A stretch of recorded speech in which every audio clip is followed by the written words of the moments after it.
semi za Winnie Odinga Mombasa na semi za Mheshimiwa Daktari Oburu Odinga. Paka to an extent Winnie ni mtoto wangu, tutaongea nyuma ya tenti pale vile. Yes. Maana Winnie akasema jamani, hii broad based government aliyejua zaidi ni hayati Raila Amolo Odinga. Na kwa hivi sasa naona mkiongelea sana lakini hamuijui hii broad based government. Je, tukue na mkutano tuamue ni nani ambaye atashughulikia swala hili la broad based government because it is complicated. Je, semi za Winnie Odinga na semi za Mheshimiwa party leader Daktari Oburu Odinga, je, do you want to tell me right now kwamba the family of Raila Amolo Odinga inazungumza na semi moja ama there's tension katika familia ya Raila Amolo Odinga?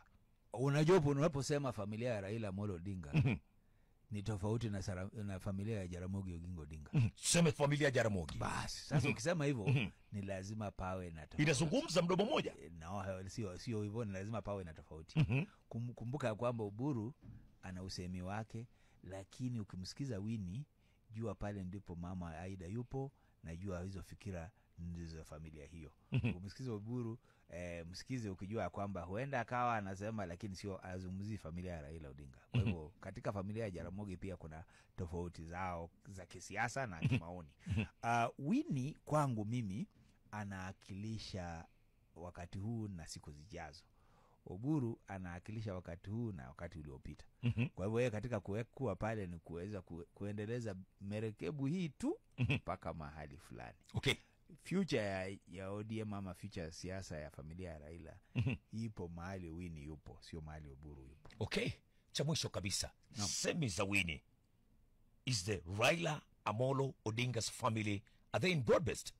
Are they supporting the broad-based government? Bila shaka wao wako pale kwa sababu waliachwa pale na baba yao.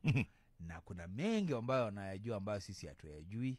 Ulisikia kwamba katika kugua kwake na katika mazungumzo yake rais, kuna vile familia ilielewa kwamba kulikuwa na ushirikiano, wanaelewa ile nafasi baba alikuwa nayo na ile nafasi Rais Ruto alichukua kuhakikisha kwamba wako pamoja. Kwa hivyo kama familia wako pale.